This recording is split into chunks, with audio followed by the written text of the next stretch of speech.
Hello guys, welcome to my channel. ఈరోజు మనం నోరూరించే చేపల పులుసు చేద్దాం. ఇది అథెంటిక్ నెల్లూరు చేపల పులుసు అని చెప్పను, కానీ టేస్ట్లో మాత్రం ఏమాత్రం తగ్గకుండా ఒరిజినల్ రెసిపీకి చాలా దగ్గరగా ఉంటుంది. ఇక లేట్ ఎందుకు, సబ్స్క్రైబ్ చేసేయండి. వంట స్టార్ట్ చేసేద్దాం. ముందుగా నేను 2 kgs రవ్వ చేపలు తీసుకున్నాను. రవ్వ అనే కాదు, బొచ్చు చేప కూడా తీసుకోవచ్చు. నాకు మార్కెట్లో రవ్వ చేపలు దొరికాయి కాబట్టి ఈరోజు అవి వాడుతున్నాను. ఇంగ్రీడియంట్స్ అన్ని 2 kg ఫిష్కి సరిపడా ఉంటుంది. మీరు 1 kg ఫిష్ తీసుకుంటే దానికి తగ్గట్టు క్వాంటిటీ అడ్జస్ట్ చేసుకోండి. You guys do the math. మనం మ్యాథ్స్లో అసలే వీక్. చేపలని బాగా వాష్ చేసి పసుపు మరియు ఉప్పు వేసి బాగా క్లీన్ చేసుకోవాలి. ఒక 3-4 టైమ్స్ క్లియర్ వాటర్ వచ్చే వరకు వాష్ చేసుకుని పక్కన పెట్టుకుందాం.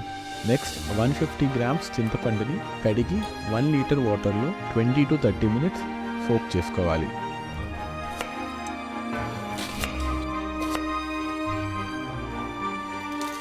ఒక 3 ఆనియన్స్ని స్లైస్గా కట్ చేసి పెట్టుకుందాం.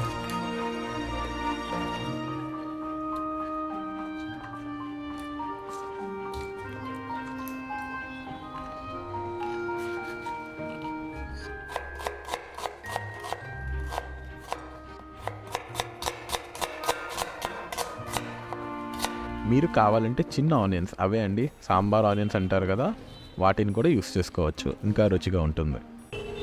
2 పచ్చి మామిడికాయలని పీసెస్గా కట్ చేసి పెట్టుకోవాలి. ట్రెడిషనల్గా అయితే పొడుగు కాయలని యూస్ చేస్తారు. ఇప్పుడు అవి దొరికే సీజన్ కాదు కాబట్టి నేను చిన్న మామిడికాయలని యూస్ చేస్తున్నాను.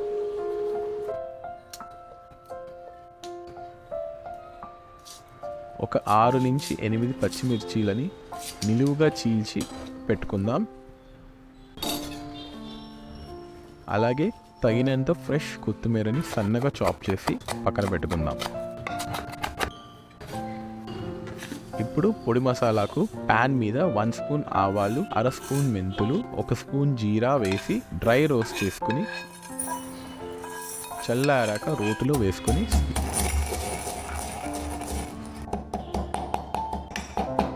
ఇలా స్మూత్గా దంచుకోవాలి. నెక్స్ట్ పులుసుకి సరిపోయేంత కడాయి కానీ దీక్ష కానీ హీట్ చేసి 250 గ్రాముల ఆయిల్ వేసుకోవాలి. నేను ఇక్కడ అన్రిఫైన్డ్ పీనట్ ఆయిల్ వాడుతున్నాను. మీరు మీ ఇంట్లో యూస్ చేసే రెగ్యులర్ సన్ఫ్లవర్ ఆయిల్ కానీ రైస్ బ్రాన్ ఆయిల్ కానీ యూస్ చేసుకోవచ్చు. ఆయిల్ హీట్ అయ్యాక కాస్త ఆవాలు, జీరా, చిటికెడు మెంతులు వేసి ఫ్రై చేసుకోవాలి. ఇందులో సన్నగా స్లైస్ చేసుకున్న ఆనియన్స్ వేసి గోల్డెన్ బ్రౌన్ అయ్యే వరకు ఫ్రై చేసుకోవాలి. 8 నుంచి 10 నిమిషాలు పట్టొచ్చు. ఓపిక్గా ఫ్రై చేయండి.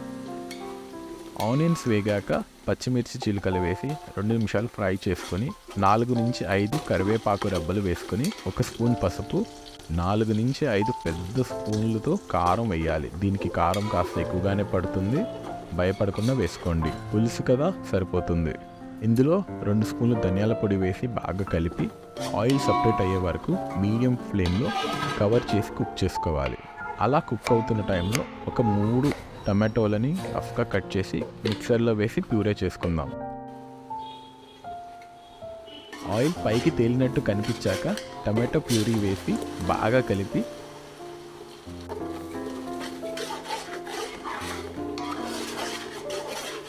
రుచికి సరిపోయేంత ఉప్పు వేసుకుని మళ్ళీ కవర్ చేసి ఆయిల్ సపరేట్ అయ్యే వరకు కుక్ చేసుకుందాం.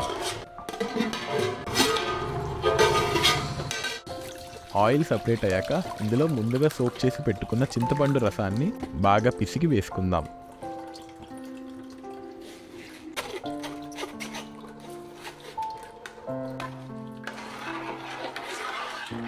ఈ స్టేజ్లో టేస్ట్ చేసి కారం అండ్ ఉప్పుని సరిపోకపోతే అడ్జస్ట్ చేసుకోవచ్చు. పులుసు ఒక బాయిల్కి వచ్చాక కవర్ చేసి 15 minutes కుక్ చేసుకోవాలి.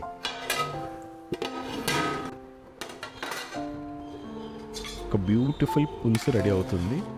ఆయిల్ పైకి తేలాక చేప ముక్కలు ఒకదాని తర్వాత ఒకటి మెల్లగా యాడ్ చేసుకోవాలి. ఇక్కడ నుంచి మనం అస్సలు గరిట పెట్టకూడదు. ఇలా గిన్నెని పట్టుకొని మెల్లగా కలుపుకోవాలి.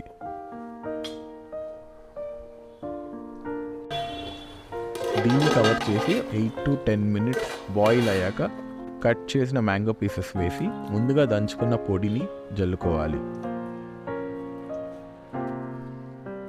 అలాగే మరికొన్ని పచ్చిమిర్చి చీలికలు వేసి కవర్ చేసి ఇంకొక 2 minutes మగ్గనివ్వాలి. ఇప్పుడు చాప్ చేసి పెట్టుకున్న కొత్తిమీరని జల్లుకోవడమే. మన నాట్ సో అథెంటిక్ నెల్లూరు చేపల పులుసు రెడీ. దీన్ని మీరు ఒక పూట తర్వాత తింటే సూపర్ టేస్టీగా ఉంటుంది. రెసిపీ నచ్చితే మీ ఫ్రెండ్స్ అండ్ ఫ్యామిలీకి షేర్ చేయండి. మీరు కూడా ఇలా ట్రై చేసి ఎలా వచ్చిందో కమెంట్స్లో చెప్పండి.